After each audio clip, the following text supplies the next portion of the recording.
Some people might think that Buckingham Palace is going to be the most expensive residence in the entire world, but that's not actually the case.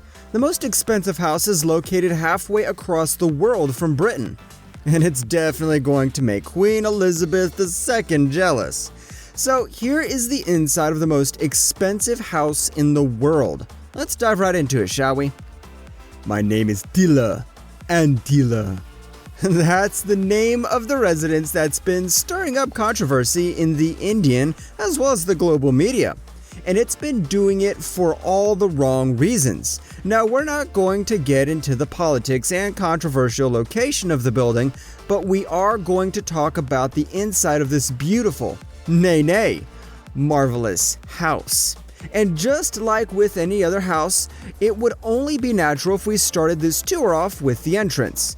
If you can get past the security guard at the front gate, you finally see beyond the towering 20 to 30 foot walls and the equally high metal gate. As you drive past the house, you will love the greenery that's been built into the house from one side and the spacious alley.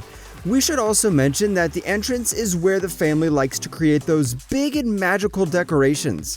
For example, during the wedding of Isha Ambani, the entire entrance was covered in red roses that made you feel like you were getting hugged by all that pungent scent of the flowers. Before you enter the home, you will see that there is one of those famous love sculptures like Robert Indiana used to make back in his day, which can now be found all over the world. Once you get inside, you actually get a breath of what India is all about. The decor doesn't use modern and minimalistic design, but instead it focuses on bringing all of those authentic Indian elements to the spotlight with a modern twist. But before we dive into describing the house, we would first like to talk a little bit about the history of Antilia. That's right, India's wealthiest man and largest shareholder of Reliance Industries Ltd, Mukesh Ambani, built this house on Billionaires Row in Mumbai. The land was bought back in 2002, and it took the construction workers about a decade to build this wonder of the world. And it was ready in 2012. And don't go off thinking that the Ambani family was living in some beat-down, one-bedroom apartment until then. No, they were still living the good life inside one of their other mansions. Currently, the building has a floor area of 400,000 square feet. It stands at 568 feet high and covers a plot of land that's 1.1 acres. This is the most expensive as well as the most luxurious house, not just in India, but in the whole world. The estimated price of the building is set at $2.6 billion, while Buckingham Palace stands at a measly $1.5 billion. We told you, the Queen has some renovations to do. Anyways, inside this skyscraper, oh, you're wondering why we call it a skyscraper? Well, that's because the 27 floors are double the height of a normal building. That turns the 27 floors into 54 if you turn it into a residential building. Speaking of residential buildings, this too has some elevators. Come on, guess how many there are inside? 1? Ha! Don't make us laugh. Maybe 5? Nope. It actually has 10 elevators inside the house. Do you know how much room 10 elevators take up? 2 US-based architecture firms and an Australian construction company. These guys did such a great job that the house is capable of withstanding an 8-magnitude earthquake. And some people have claimed that this cannot be considered a family house because it has enough room to house 600 staff that would be taking care of the house. So, if you don't take into account the Queen's Guard, this place would even be considered a lot more opulent. Hey, does anyone know if they're hiring international staff? We wouldn't mind dusting the living rooms, just let us use the pools and the jacuzzis and all the other good stuff. Oh, and speaking of the good stuff, we should definitely get back to our inside tour.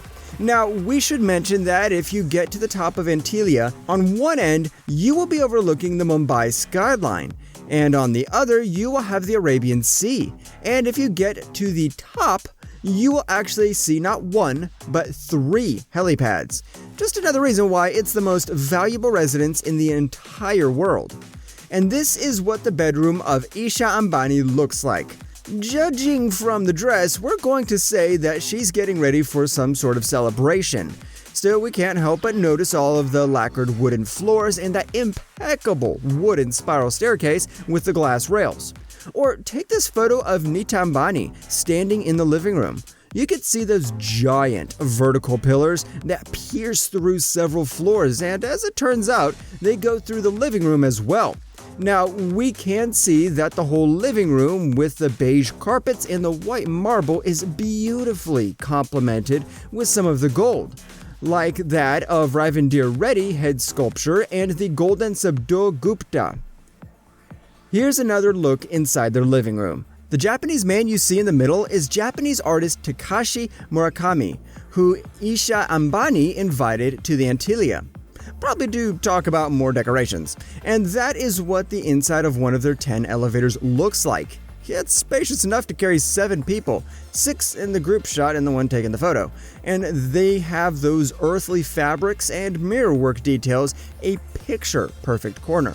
And if this is what the inside of the famous entertainment hall looks like, then by all means, entertain away. During the wedding ceremony of Ambani's daughter, you could just see how the snowy trees and the ivory piano complement the pink flowers and those romantic lanterns. Now, the entire wedding was a feast for sore eyes. The high ceiling rooms were mounted with roses to the top, from the staircase to the walls and even the pillars. Our favorite area was the one where the guests could take their pictures, and just as everything else at this wedding, there was a giant wall of roses behind them. And here's another photo of Nita Ambani in front of the illuminated, winding staircase and the marble floors, as well as the golden detailed pillar that's fitted with those embossed lotus motifs.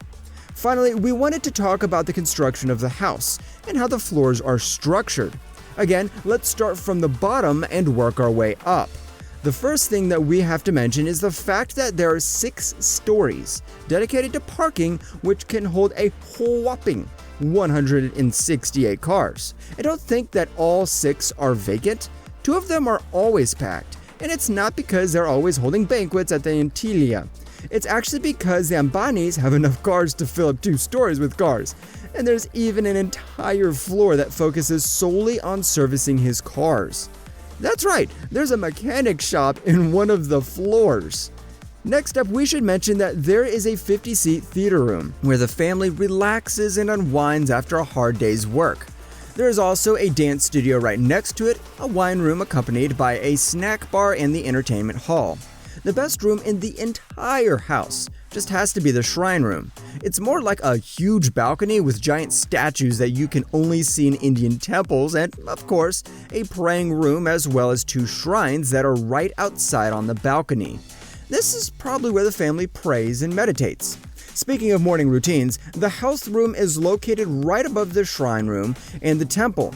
And this is where you have a giant lap pool, an indoor swimming pool, and a jacuzzi, saunas, a gym, and much more.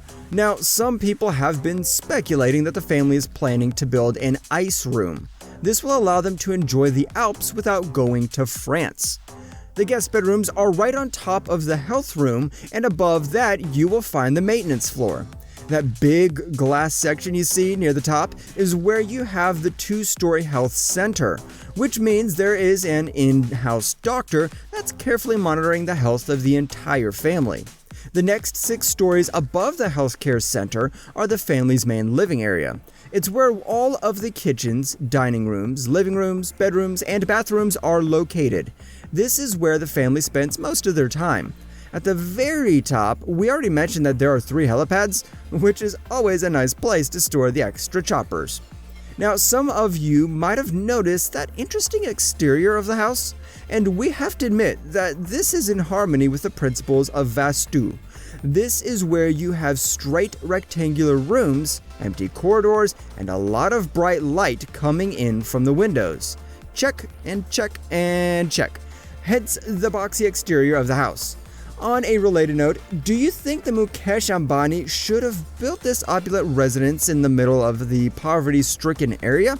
Yeah, you can tell us in the comment section below. If you'd like more videos like these, then don't forget to subscribe to our channel and hit the bell icon so you never miss any of them. And as always, thanks for watching, guys.